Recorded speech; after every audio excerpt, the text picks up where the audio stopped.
Hey everyone, welcome back. I hope you're all doing well. So today's case, we are talking about a girl called Caitlin Coons, who has been described as a very troubled girl and a very violent girl. She had been in and out of foster care her entire childhood, constantly moved from one place to another, never feeling settled. And then in 2020, at just the age of 14, Caitlin ended up getting herself a 30-year-old boyfriend named Jonathan Jones. And I hate to even use that word boyfriend because no. He's 30 years old. She's 14. That is grooming. However, Caitlin became completely infatuated with Jonathan. She would do absolutely anything for him. One thing happens after another until it ends in Caitlin giving Jonathan one of the most sick and twisted ultimatums you have ever heard in your life. Caitlin said to Jonathan that in order for them to stay together, he has 5 hours to kill his own mom. That was the ultimatum. It's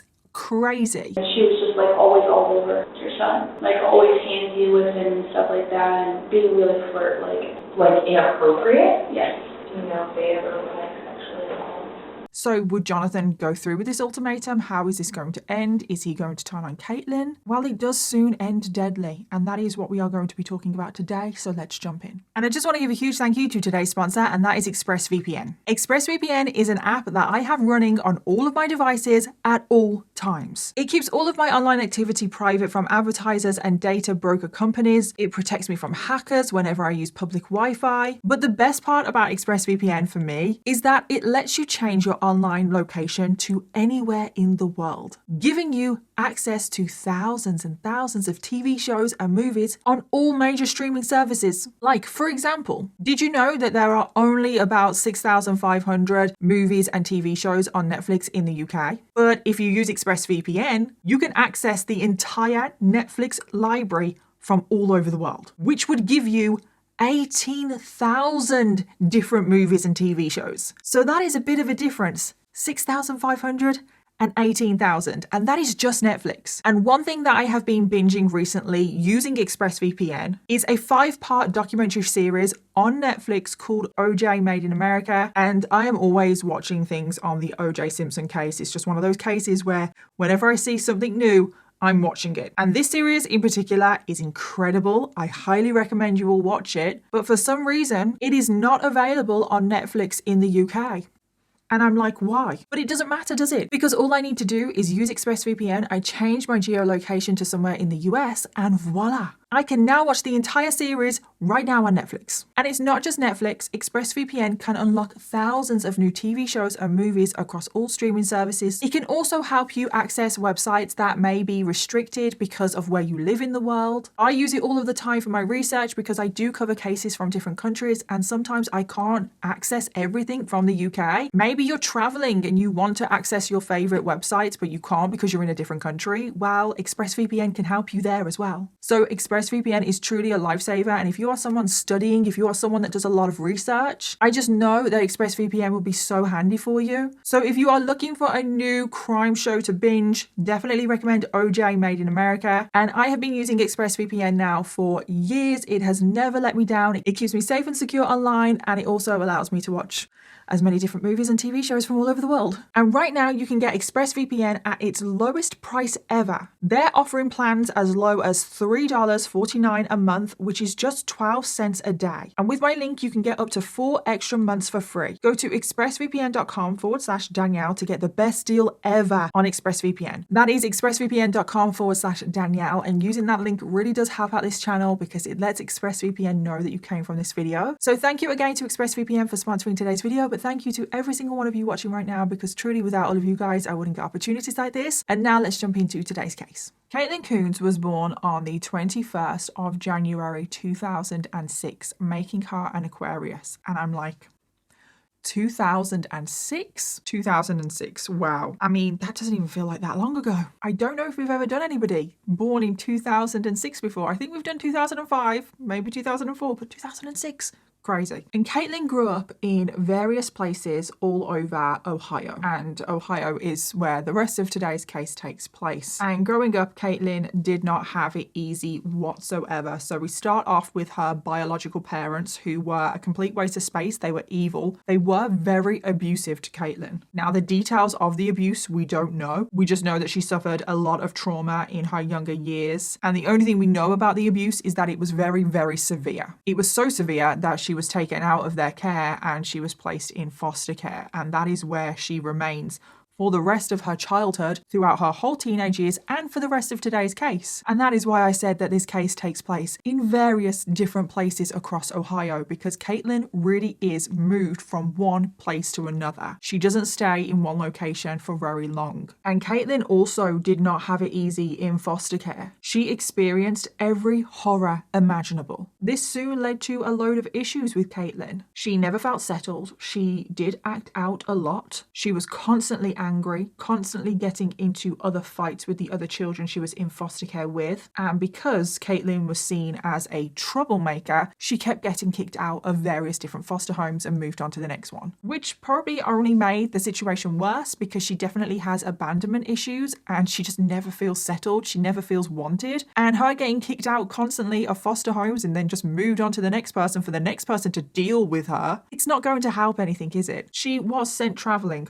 all over Ohio. And then at the age of 12, just to make matters even worse, she really started to suffer with her mental health, which I think is quite understandable. However, she started self-harming. She also developed an eating disorder, and her weight would fluctuate significantly. Like, she was 100 pounds and then within no time she was 200 pounds, and then she would lose a load of weight again, and it was just all over the place. She had a very unhealthy relationship with food. She stopped eating and drinking at one point for 5 days straight before she was hospitalized because she needed medical attention. And it was just these various cycles that just kept repeating themselves over and over again. And with all of this happening, it really did start to take a huge toll on Caitlin. She suffered depression, anxiety, and it wasn't long before she started running away constantly from her foster homes. And this was happening all of the time. If you search for Caitlin's name on Google, you can see various different posts online saying that she's a missing person. There is an article from 2020 that talks about a girl called Caitlin from Ohio that has gone missing. There is also another post on Facebook from a news reporter that said, quote, "A Canton family is pleading for 14-year-old Caitlin Coons to return home. Her family said she ran away on foot between 12 a.m. and 8 a.m. Wednesday. Her hair is dyed black. She was last seen wearing white fleece pajama pants. If seen, please notify the police department." You can also see missing persons posters for Caitlin a year after that, because she ran away yet again. So she is running away constantly. And then we do get to Caitlin at the age of 14. And this is when she meets a man named Jonathan Jones. And this would change everything. So who is Jonathan Jones? Well, he was currently a 30-year-old man 30 years old. He had grown up in Toledo, Ohio, which was not too far where Caitlin currently was living in a foster home. And he was described as quite a shy person, quite quiet, well-mannered. In 2009, at the age of 18, Jonathan joined the military and he served his country in Afghanistan. He also met a woman from Kansas. They got married. They went on to have 2 children together. However, Jonathan's time in the military, it definitely took its toll on him. He spent his entire time in Afghanistan. He got discharged when he was 22, and after that, he was not the same person at all. He suffered extreme PTSD. He had witnessed some of the most brutal and violent things you can imagine. He also participated in some very violent things as well. He also suffered an extreme head injury, and after returning home, he was obviously suffering with PTSD.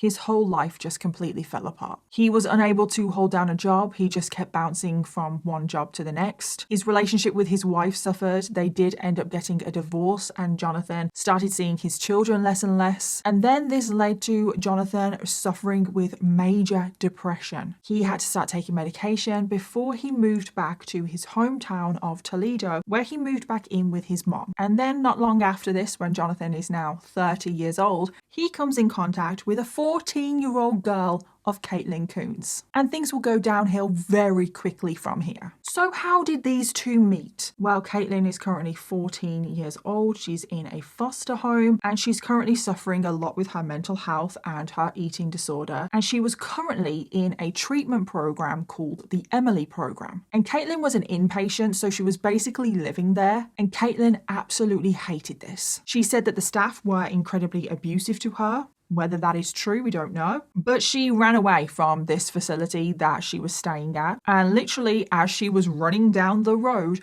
who did she bump into?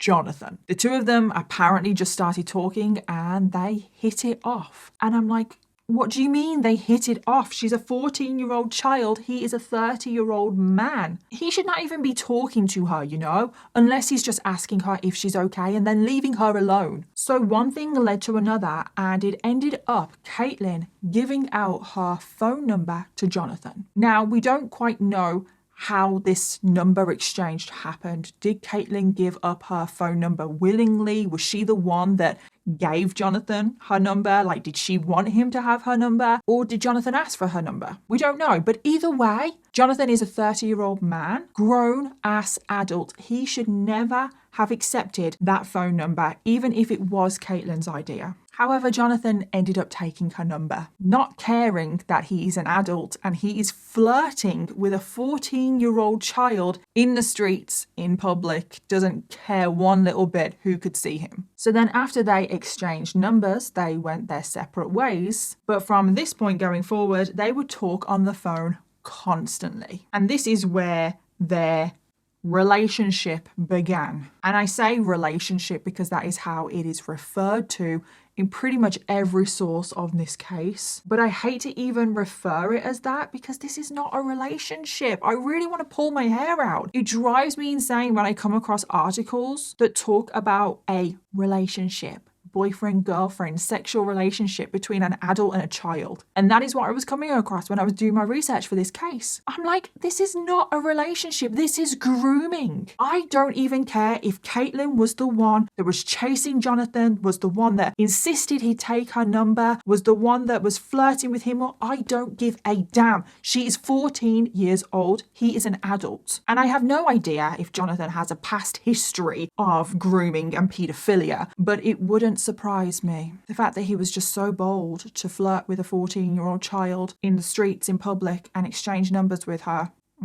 wouldn't surprise me at all. But I don't know, and I'm not accusing anybody of anything. So then before you know it, their relationship develops and then they start referring to each other as boyfriend and girlfriend. Makes me sick. So as this relationship continued, Jonathan would treat Caitlin like a little princess. He would take her to all of these nice places. He would buy her gifts. So he was grooming her. And Caitlin soon became infatuated with Jonathan. And that completely makes sense. It does. Because Caitlin is very vulnerable. Not only is she vulnerable because of her age, but she is vulnerable because she's struggling a lot with her mental health, but she has never felt wanted. She has abandonment issues. She doesn't have a relationship with her parents. She's constantly being bounced from one place to another. Jonathan is the first person in her life that has ever shown her attention and affection and actually wants her. So of course Caitlin is going to become infatuated with Jonathan. She wants to now spend all of her time with Jonathan. She starts begging Jonathan to spend as much time as physically possible with her. And it wasn't long until Jonathan, the 30-year-old man, starts breaking the 14-year-old child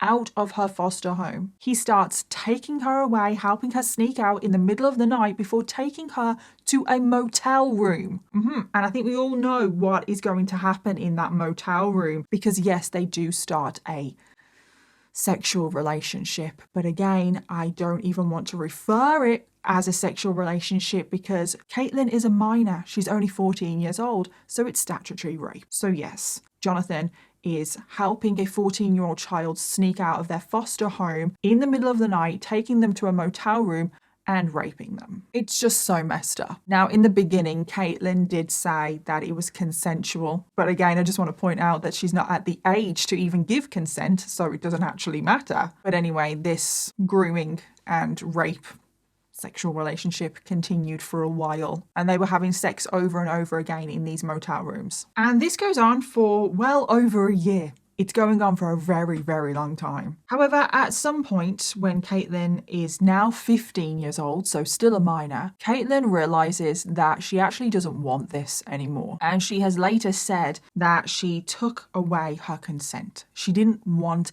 a sexual relationship with Jonathan anymore. She didn't want to have sex with him. But according to Caitlyn, Jonathan blackmailed her into carrying on anyway, even though she didn't want to. He started to emotionally manipulate Caitlyn. He would tell her that he would kill himself if she didn't carry on sleeping with him. And again, remember that Caitlyn is now only 15 years old. She's now being emotionally manipulated and blackmailed. She's also being groomed for well over a year. And now Jonathan is expressing that he will take his own life if she stops sleeping with him. Can you imagine how confused and traumatic that must have been for Caitlyn? It would have been incredibly difficult for her to deal with, but to just make things a million times worse. Jonathan started coercing Caitlyn into him taking nude photos of her. So he was now creating indecent images of a minor. And he wanted to make a little bit of money for himself. So he would take the photos that he had taken and he would sell them on the dark web. Yes, so now he is producing and selling indecent images of a minor. But it just keeps getting worse. It really does, because now Jonathan is becoming more and more violent during their sexual encounters. He would hit her, he would spank her, he would do all kinds of craziness in Caitlyn's own words. Jonathan would also give Caitlyn alcohol to get her very, very drunk. This was to diminish her senses and just to make her as vulnerable as possible. And this is when Jonathan actually did go into full-on raping Caitlyn. I mean, I know it was rape before, but Caitlyn is actually resisting now. It really is rape. He would force himself on Caitlyn, even when she told him no. But Jonathan didn't listen. He would force himself onto Caitlyn. He was still sneaking her out of her foster home, taking her to motel rooms, and he would force himself on her when they're in the motel room, when she's asleep. He's just absolutely awful. He's disgusting. And this carries on for a very, very, very long time. We now get to the end of 2022. They met in 2020. So this abusive relationship, this grooming has been going on now for 2 years. Caitlyn is now 16 years old, so she is technically over the age of consent, at least in the state of Ohio. But this relationship is still wrong on so many levels. And by the time we get to the end of 2022, this is when this case takes a significant turn, because Jonathan and Caitlyn are caught together for the very first time. So this happened in the October of 2022. Caitlyn had actually moved from a foster home into a medical facility, clearly to do with her mental health struggles, maybe her eating disorder. And she was in the care of the state, and she was a part of a rehab program. And Caitlyn did not have permission to leave this facility. It was essentially an offense for anyone to break her out of this facility. But that didn't matter to Jonathan, did it? I mean, he's already raped a minor multiple times, so he's not exactly going to be fazed by breaking someone out of a medical facility, is he? Because one night, Jonathan drives to this facility, broke Caitlyn out, and then drove her to a motel. Caitlyn was soon reported missing, and the pair were tracked down at a nearby Super 8 motel. The police stormed over to her and Jonathan, and they actually found Caitlyn stumbling around outside of the hotel, and she was incredibly drunk, because we know that that is what Jonathan liked to do with her. Caitlyn tried to provide the police with a false name and age to try and get away with this, but that did not work. And Jonathan was arrested. His phone was searched, and they found numerous indecent images and videos of Caitlyn when she was only 15 years old.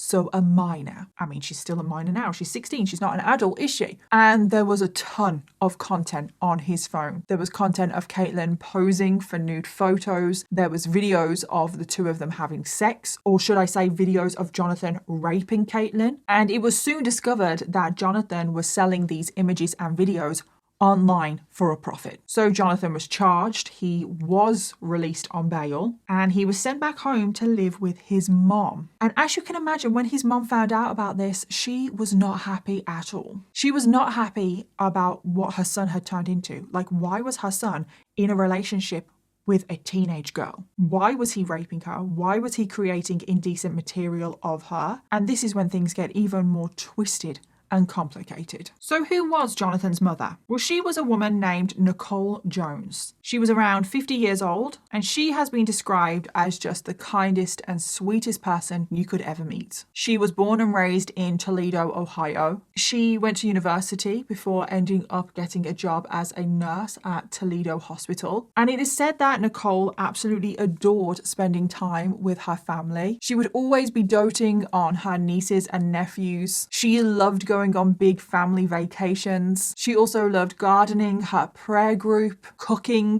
Prince was her favorite artist. And now she was in her 50s, she was enjoying a quiet life. She was very much a homely person, and she spent most of her time making her house just a really nice environment, like a really nice house. She took a lot of pride in her house for her and her now adult son Jonathan to live in. And Nicole had been so supportive of Jonathan through all of his struggles, through his PTSD, through his divorce. She was now giving him a place to live. And then we get to 2022 and she finds out that her son is a paedophile. To say that she was not happy would be an understatement. We don't exactly know what the fallout was between Nicole and her son Jonathan, but I think we can imagine there was probably a lot of arguments. I mean, her son was facing a lot of concerning charges. There was charges of him having sex with a minor, selling obscene material of a minor. He was also being charged with contributing to the delinquency of a child, interfering with the custody of a child. He was even being charged with human trafficking because he broke her out of a secure facility and then drove her halfway across the state. And Jonathan was obviously out on bail. He was out on bail for a couple of months before he pled guilty, which meant that he was going to have to register as a sex offender. And he was told that he was going to be sentenced in May of 2023. So he was very likely going to prison. But until his sentencing, he would be forced to wear a GPS ankle monitor to obviously monitor his movements. He was essentially under house arrest. There were other things that he had to agree to as well as a part of his bail. And one of the things that he had to agree to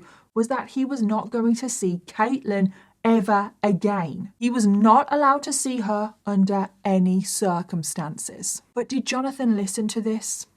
No. No, of course he didn't. Jonathan continued to see Caitlin because even though he was technically under house arrest and obviously his movements were being monitored, Caitlin was still able to go over to his house. So that is how they continued seeing one another. But obviously Jonathan was not living on his own. He was living with his mom. So this is when she had to start putting up with Caitlin sneaking into her house. And at first, Jonathan and Caitlin tried to keep all of this sneaking around a secret. They tried to keep it from Nicole. However, Nicole soon found out, and we actually don't know her reaction. According to Caitlin, there are two different versions on how she reacted. But I just need to point this out that Caitlin is not a reliable source. She definitely has a loose relationship with the truth. So Caitlin has actually said that when Nicole found out that she was sneaking into the home, Nicole actually started allowing her to stay in the house a couple of nights a week. Now, I don't know if I believe that.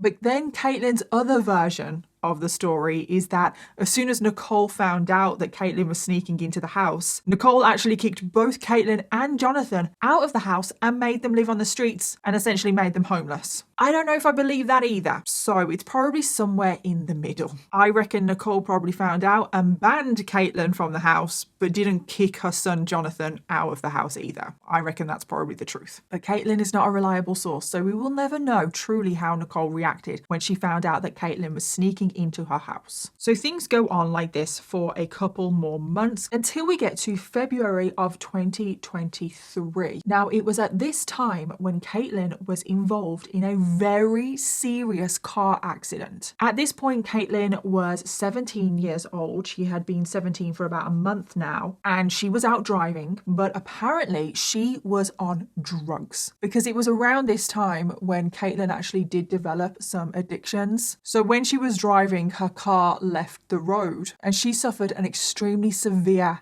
head injury. Caitlyn was hospitalized. She was placed in a coma. There were now stitches in her head. She had to have a blood transfusion, and it took her quite a while to recover. Like, I cannot stress, this was very serious. And she stayed in contact with Jonathan the whole time through her recovery when she was in hospital. She's actually said that Jonathan was her rock, her support. But as soon as Caitlyn has made a full recovery, she's out of hospital, she goes back to sneaking around with Jonathan, even though she's not allowed to because he's out on bail, remember, basically under house arrest. However, things go downhill very quickly from here. Like, things escalate so quickly now. Because as soon as Caitlyn recovers from her head injury and she's sneaking around with Jonathan again, she now immediately turns against Jonathan's mom, Nicole. I mean, she never really liked her to begin with, if we're being completely honest. But now it's different. Something has changed. Caitlyn is now out to get Nicole. She hates her. She starts saying to Jonathan that Nicole is the only person in the world that is standing in the way of their relationship, which is just simply not true. I mean, yes, Nicole is standing in the way of their relationship, but so is the law. But Caitlyn didn't see it like this. Oh no, even though Jonathan is literally awaiting his sentencing for his relationship with a minor, no.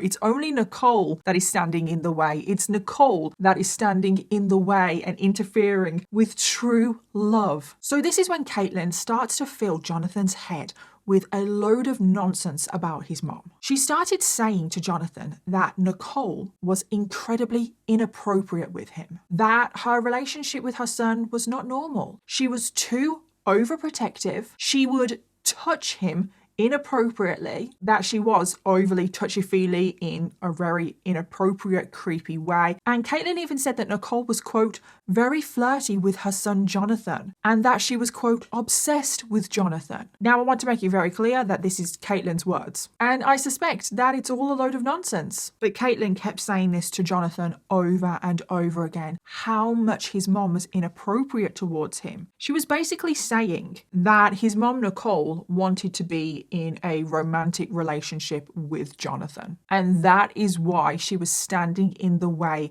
of their relationship, because Nicole wanted her son, Jonathan, all to herself. And apparently Jonathan would buy into this, which is just weird. Like, why would you buy into that? It's quite clear that Caitlyn is making all of this stuff up. But apparently Jonathan would say to Caitlyn that, yes, he would see it too. His mom was inappropriate with him. But things would go on like this until April of 2023. And by this point in April, Caitlyn is 17 years old, so she's still a minor. She's still not an adult. Caitlyn was now living in a group home that was run by Child Services, and she was effectively in the custody of the state. And when she's living in this group home, once again, she climbs out of the window and she goes on the run again. And as we know, this happened all of the time. But Caitlyn, when she escapes the group home this time, she runs straight to Jonathan. Now, Jonathan's mom, Nicole, she doesn't have a clue that Caitlyn is in her house. But Caitlyn now hides out in Jonathan's bedroom for the next 3 days. They managed to keep it a secret that she's there for 3 days. And when Caitlyn is there, she is still filling Jonathan's head with so much nonsense. She repeatedly just keeps saying, I'm fed up with this. I'm fed up with your mom standing in the way of our relationship. She's the only one interfering. I can't live like this anymore. I just want us to be together forever. And it's just so crazy, isn't it? How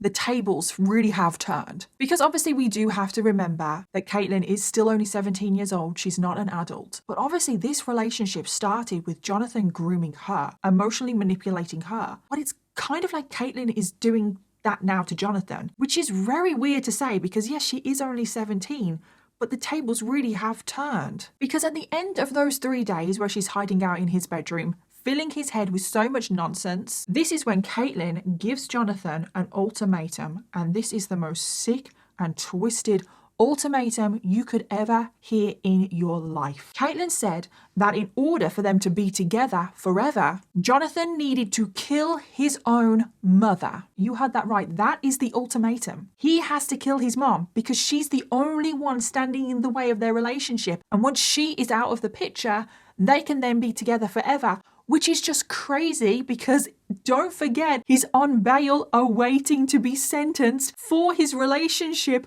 with a minor, for distributing indecent images and videos of a minor. So he's going to go to prison. So that is going to stand in the way of their relationship. So Caitlyn is delusional. They're all delusional. But it's not just that. Oh no, that ultimatum, Caitlyn says that Jonathan only has 5 hours to make up his mind. 5 hours. You have 5 hours to kill your mother. That is what she is saying to Jonathan. And I have no idea what the consequences will be after these 5 hours. Is Caitlyn just going to get up and leave and then their relationship will be over after those 5 hours? I just don't know. And how did Jonathan react to this? Did he even take Caitlyn seriously? Because it sounds ridiculous. This ultimatum is truly ridiculous. All we know is that Caitlyn, once she delivers this ultimatum, this is when all hell breaks loose. Because it is now the 19th of April 2023, and after she's given Jonathan 5 hours to decide what to do, they essentially just spend the next 5 hours arguing with one another. And they are arguing over the ultimatum. Jonathan was apparently unsure what to do, which is just crazy. It's like, how are you unsure what to do? Maybe don't kill your mother. And Caitlyn was probably getting really wound up that Jonathan didn't agree straight away. Meanwhile, poor Nicole is just going about her day in her own home. She has no idea that Caitlyn is even in her house, let alone that her son and Caitlyn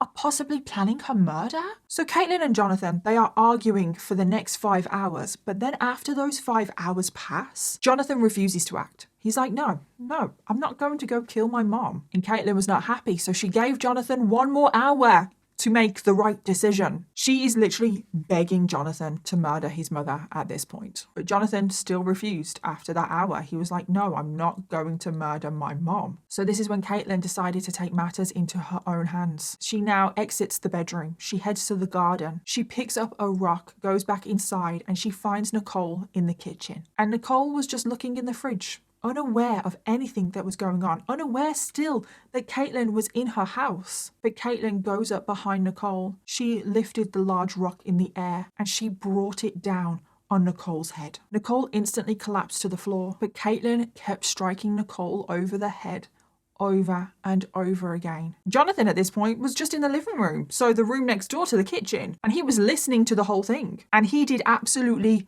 nothing to intervene. So even though Jonathan, for those 6 hours, he was refusing to kill his mom, he's now just standing by as she is being murdered because Caitlyn just kept beating Nicole with this large rock. And then this is sadly when Caitlyn wrapped her hands around Nicole's neck and began to strangle her. And Nicole was unable to put up a fight. She was too weak from all of the blows to the head. She was completely defenseless and she was ambushed in the worst of ways. And after being beaten with a rock and strangled by Caitlyn, this is sadly the moment when 53-year-old Nicole Jones lost her life. And it was such a senseless murder. It happened completely out of nowhere for no reason whatsoever. And what makes it just so much worse is that one of the people that she loved more than anything, her son, allowed it to happen. He could have intervened from the very beginning and prevented that murder. So in my eyes, he is just as guilty as Caitlyn. Now, straight after the murder, Jonathan went outside and he lit a cigarette because he just didn't know what to do. So he was stress smoking and he seemed to just completely zone out until Caitlyn came out to him to reassure him that everything would be okay. And then the two of them start putting a plan together for them to get away with this murder. Because they first went to a local store, bought tarp and trash bags, and all of this was caught on CCTV. Before going back to Jonathan's home, they then wrapped Nicole's body in the tarp before placing her body in the trunk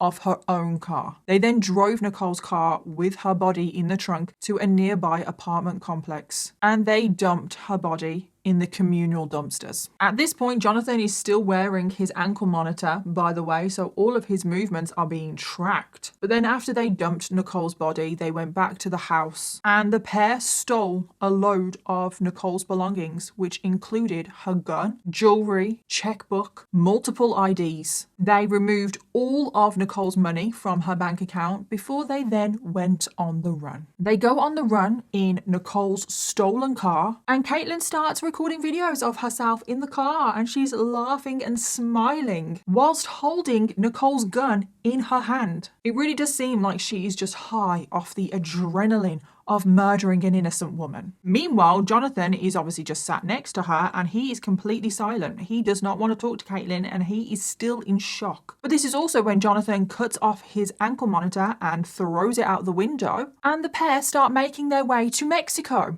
to cross the border. And this goes on for 2 weeks. The pair are on the run, making their way down to the Mexico border. No one currently has noticed that Nicole is even missing, let alone that she has been murdered. But then just to turn this whole case completely on its head, and this next bit really just doesn't make sense. So after 2 weeks of being on the run, Caitlin decides to message one of her carers at the foster home situation that she was currently living at, and she confessed to the carer in this message that she had committed 2 murders. And I'm like, what? 2 murders? Why is she confessing to 2 murders? There have only been 1.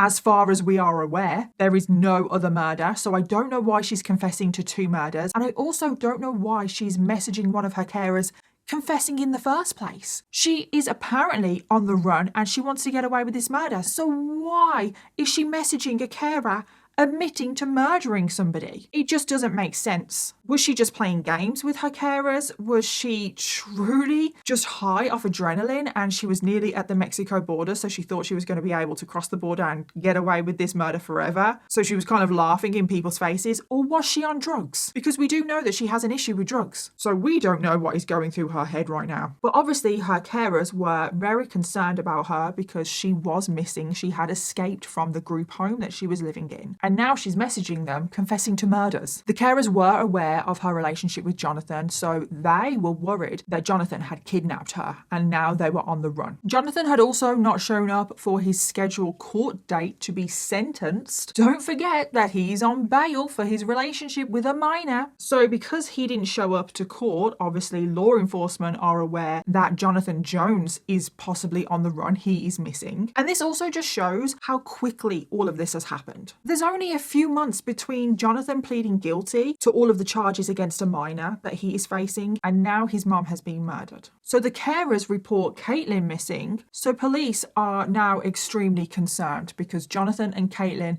they are both missing and possibly on the run. So we now get to the 5th of May, 2 weeks after the murder of Nicole. Police turn up at Jonathan's home, but obviously no one is there. There's no Jonathan, there's no Caitlin, and there's no Nicole. So it was at this point that Nicole was also registered as a missing person as well. But police obviously don't know that she has been murdered. There's no body, there is no evidence in the home to suggest that she has been murdered, so she's just a missing person. And the craziest part about all of this is that police currently think that Caitlin is the main victim here. The police, they are obviously worried about Nicole, but their main worry is Caitlin. They think that Jonathan has kidnapped Caitlin. They are concerned with Caitlin's safety, that they are on the run, possibly making their way to Mexico, and they are worried about Caitlin, not Nicole, which is just crazy. But you can understand why the police think that, because Caitlin is still a minor, and Jonathan is obviously not shown up to his court date to be sentenced because of his relationship with Caitlin, a minor. And it really is just so crazy how this case has turned out, because obviously in the beginning and for most of this video, Caitlin was a victim and she still is a victim of Jonathan. But that doesn't take away from the fact that she has now also turned into a perpetrator and she has murdered an innocent woman. Just because she is a victim of Jonathan's, that does not excuse what she has done. So police are now tracking Jonathan to try and get Caitlin back safely. And you can see this all over the news at the time, because this is literally when Jonathan was made a fugitive of the state and an international manhunt was launched to find him. And Jonathan and Caitlin, they are still currently in the US, so they start seeing their faces on the news. So the pair now go into hiding, and Caitlin had the bright idea to start posting on her Facebook. Caitlin tried to tell the world that she was okay, that she was not on the run, and to leave her alone. She actually posted on Facebook, quote, "I am not on the run, so stop saying I am. I am literally in Ohio, about to be 18 and by myself. I don't know any Jonathan. I'm a new person, not like before. I've been doing really well tell, and you guys are trying to say I ran when I didn't. Please stop lying for one last time. Please. I'm just trying to enjoy my life and this happens. Like, come on, stop the drama. I'm in Ohio still and not missing. And Caitlyn made various more posts that had a similar tone. She then started posting old content of herself, like old videos, trying to pretend that that is what she was doing right at that very moment. But obviously it was quite easy to tell that these videos that she was posting were from an older date because they had a date on them. So everyone knew that she was lying. And then on the 8th of May, one day after these Facebook posts and 3 days after she was reported missing, this is when Jonathan and Caitlyn were finally spotted at the Mexico border. And they were both finally arrested. Now, Jonathan, when he was taken in for an interview, he refused to talk. So Caitlyn was then dragged in for an interview, and you can actually see this whole interview on YouTube. Her interrogation with 2 detectives went on for over 2 hours. And you've got to remember that initially police still think that she is the victim here. They think that Jonathan kidnapped her. They still have no idea that Nicole has been murdered. And so they definitely not the age. Doing that, I was 17, we were going to go use the bathroom before, trying to sell jewelry. And he was like, well, the 2 ages are really bad, And I was like, actually, I know it's actually illegal in Mexico. As long as the only time someone can be with someone above the age of 18 is if they're doing something sexually, then the person has to be 18 for someone to be dating somebody above 18. So they ended up finding marijuana in the car, even though Border Patrol checked that. They already checked the marijuana in the car, and the Border Patrol let us go. They said we were fine, that we have a legal amount in the car for marijuana. I know how to defend myself because, I grew up in the hood of Ohio, so, I know how to fight for myself. And, I've been in fights with girls my age. That's the reason why I don't become friends with people my age, because it's just, no, I don't understand them. But unbelievably, by the end of the interview, Caitlyn had made a full confession. She tells the police every last detail. So I strangled her out and I took her rock and banged her head a whole bunch of times. And then I told him about it and he was shocked. So then I let him give him a moment, he threw up, and then we went to go get cleaning supplies that I cashed out and stuff. And then we cleaned up the body, cleaned up everything in the house. We disposed her body in a trash dumpster, and he couldn't do it, so I, was the one that put the body in the trash. And then after that, we took his ankle thing off, and then we went on the run. And most of the way, he was really struggling with it because it was his mom, and he needed marijuana, and that's the reason why, there was marijuana mummies in the car when they tried to enter Mexico. Why did you want to kill her? Because she wouldn't let us be together. And you loved him, delivery. Took a lot of courage for you to tell us that. She also tells the police the lie about Nicole, about how Nicole was very touchy-feely, very inappropriate, and very flirty with her son. She was probably telling the police that as a reason why she murdered her, but it was obviously clearly a lie. And this was because she didn't want you guys to be together? Yeah, and I think she honestly was really obsessed over him because whenever we were talking to her, about us and stuff, and she was like, well, if you guys have sex, I'm going to be perfectly fine with it and stuff like that. And we were like, well, in the future, we're not going to ask you to have sex. That's weird. That's something we would talk out ourselves. Mm-hmm. And stuff like that. And, she was just, always all over her son. Always handsy with him and stuff like that, and being really flirt-like, if that makes sense. Inappropriate? Yes. Okay. Do you know if they ever were sexually involved? I don't think they were, because when I was talking to Jonathan about my suspicions, he was like, yeah, I kind of feel that way too, because, my mom would always get angry at me for certain things, and, I would tell her, why are you getting angry at me for this? And he was like, I don't understand it. And then he was also talking about, how he's seen some of this stuff too, and he made it feel uncomfortable. And then that's when I told him, I was like, you see why I killed your mom, like, do you understand? Because she wouldn't let us be together. Like, nobody would let us be together, and it's kind of sad because it's like, it's obviously, it's obviously, like, I want this, like, I want him, like, I don't care if he's old, I don't care if by the time I turn 18 he's about to be an old man, I don't, I love him. And after this confession, both Caitlin and Jonathan were arrested and charged with murder. So police now just needed to find Nicole's body. They knew that she had been placed in a communal dumpster by this evil pair. However, it had been 3 weeks since the murder. And because it had taken so long for the police to track down Jonathan and Caitlin and even find out about Nicole's murder, Nicole's body had already been taken to landfill. And police tried to track her body down, but they couldn't find it. And tragically, Nicole's body has still never been found. And this is something that Nicole's family will always be absolutely devastated and horrified by. And following the arrest, Jonathan and Caitlin were held in custody awaiting their trial. Now, Caitlin tried to defend herself, tried to make herself all innocent, and she blamed everything on Jonathan. However, in the end, the court decided that Caitlin would be tried as an adult, even though she was only 17 at the time of the murder. And both Jonathan and Caitlin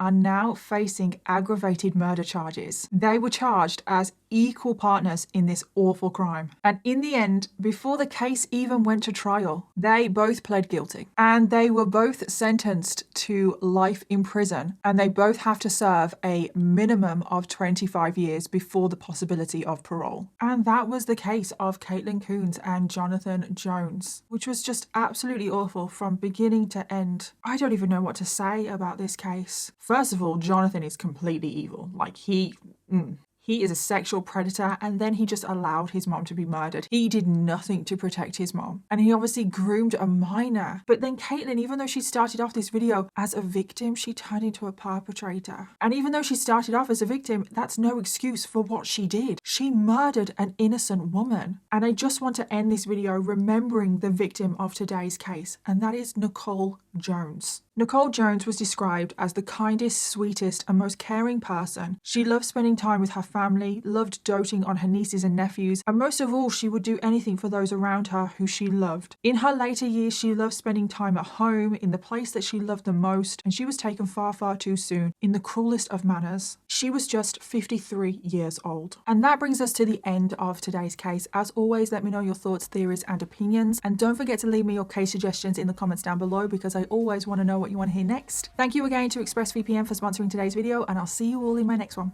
Bye.